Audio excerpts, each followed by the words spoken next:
regalo. Pero yung regalo sa amin, hindi yung regalong binubuksan na may laruan sa loob.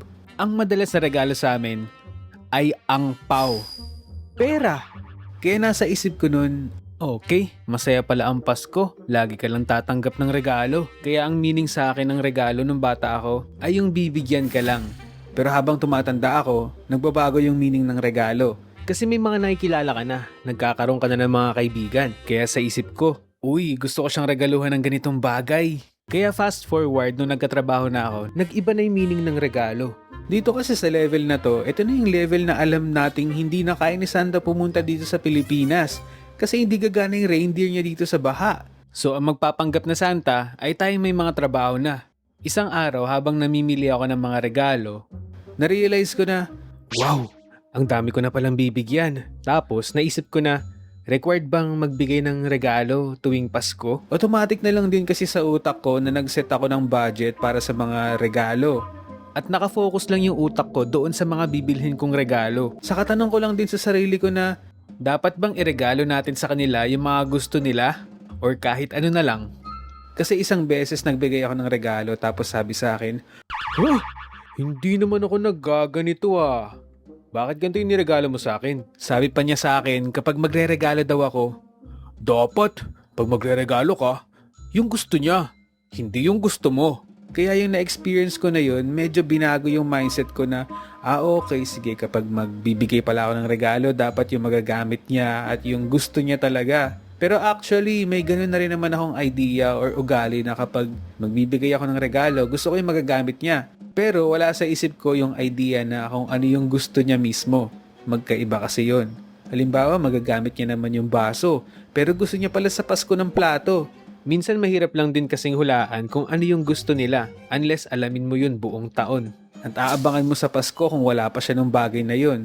Kahit hindi sa Pasko kahit sa birthday niya. Kaya kapag magre-regalo, nagtatanong na lang ako kung ano yung wishlist nila. Kahit 3 lang para malaman ko kung ano talaga yung mga gusto nila. Kasi ang hirap din baka mamaya yung mabili kong regalo para sa kanya nabili na niya o ide-deliver na pala sa bahay niya. Maging problema pa tong regalo ko kapag dumoble yung ganitong gamit sa bahay niya. Sorry, kung ayaw mo, akin na lang kasi kailangan ko niyan. Kaya naisip ko din kaya pala nung bata kami, ang pawang binibigay sa amin. Pera lagi ang regalo kasi siguro sa dami din namin nahihirapan silang mag-isip ng ireregalo para sa amin. Hindi kasi uso si Santa sa pamilya namin kaya wala kaming wishlist na ilalagay sa medyas na sinasabit sa bintana. Minsan lang uso si Santa kapag uutuin kaming mga bata na maging mabait para ibigay yung gusto. Dagiti ubing anagriing. Kinanatoy. Tapos kapag hindi nabigay yung wish pagkatapos ng Pasko, Hala, hindi kami may kasalanan yan. Baka naubusan na ng regalo si Santa.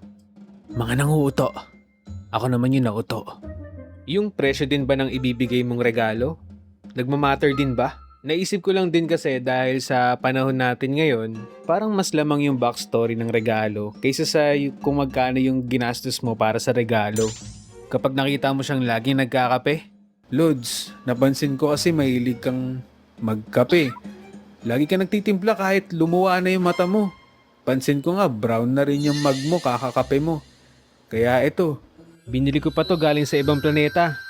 Pampaputita ng baso mo. Oh, maraming salamat. Napakaganda ng backstory ng regalong ito. Itatabi ko to hanggang sa dulo ng walang hanggan. Itong sponge na to, ito ang the best sponge na natanggap ko sa buong buhay ko. Minsan yung mga wishlist ng iba talagang mahal. Halimbawa na lang ako. Gusto niyo malaman wishlist ko? Gusto ko lang naman ng FX30 saka A6700 na camera. Yan ang lagi kong sinasabi. Pero alam ko naman na si Santa lang talaga makakapagbigay sa akin nun. Alam niyo kung totoo lang talaga si Santa, ang tagal ko nang meron nun. Pero kung may kakilala ako na ganito yung wishlist, ay grabe ka naman. Sige na nga, bibili na nga kita. Pag nanalo ako sa loto. Madami din kasing binibigyan ng regalo so minsan quantity over quality. Unless unlimited yung pera mo. Okay guys, lahat kayo paglabas nyo dito sa Christmas party, mag-uuwi kayo ng tig-isang kotse. Yung may kasamang payong. Minsan nga, trip-trip lang Yung binabalot mo pa sa mismong shape ng bagay na ireregalo mo sa kanya. At guys, please lang, Huwag yun ang gawin to sa mga bata dahil nakakatrauma to.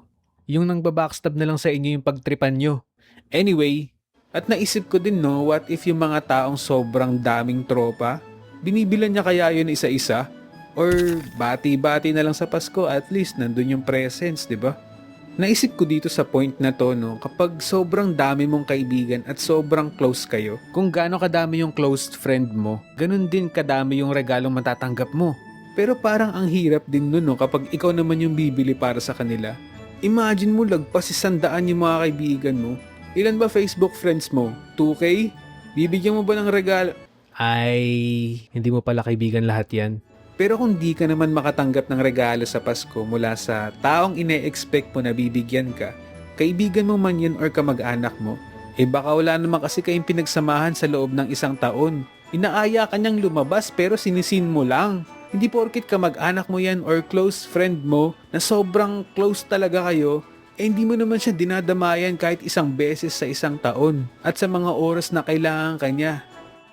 Yun na yun. Yun na yun. Wala ka. Wala ka ding regalo. Charot lang. Walang kwentang reason yun para hindi ka bigyan ng regalo. Pero kahit anong regalo ang matanggap mo, mahal man yan o mura, gusto mo man or hindi, kailangan mo man or hindi, magpasalamat ka kasi naalala ka nung taong yan. Kaysa yung binigyan ka na nga, nagreklamo ka pa. Sino ka ba? Nagbigay ka ba? Kasi ang tunay na meaning ng regalo ay hindi lang yung pagtanggap tulad ng bata pa tayo. Noon, ang alam lang natin sa regalo ay yung saya kapag may inaabot sa atin. Yung ampaw, laruan, basta libre. Pero habang tumatanda na tayo, mapapaisip ka talaga eh. Ang regalo ay hindi tungkol sa pagtanggap. Ang meaning ng regalo ay pagbibigay sa isang tao nang walang hinihinging kapalit. Oo, ba't hinihila mo? Nagmano ka na ba? Nag-bless ka na ba? Oo. Pero sa totoong buhay, pag tumatanda ka, nare-realize mo na dumadami yung inaanak mo nang hindi ka pwedeng tumanggi. Tapos, ang dami mo nang bibigyan ng regalo. Tapos sisingilin ka na. Kaya ang dami nagtatago. Ay, saya na maging bata. Sa akong sobrang close kayo tapos wala kang regalo para sa kanya tapos siya merong regalo para sa'yo, okay lang yun, no? Huwag kang makonsensya ka kasi syempre may pinagsama. Hindi, joke lang. Okay lang yun. I-overthink mo na lang mamayang gabi. Bawi ka na lang next time. Hindi, pero kung wala talagang budget, diba, bakit mo naman pipilitin?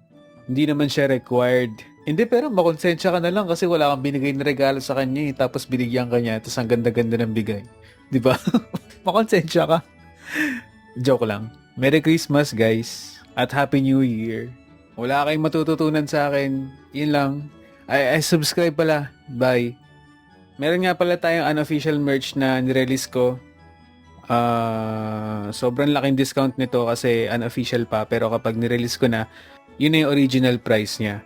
So, yun lang. Andyan lang yung link hanggat meron pa. Bye!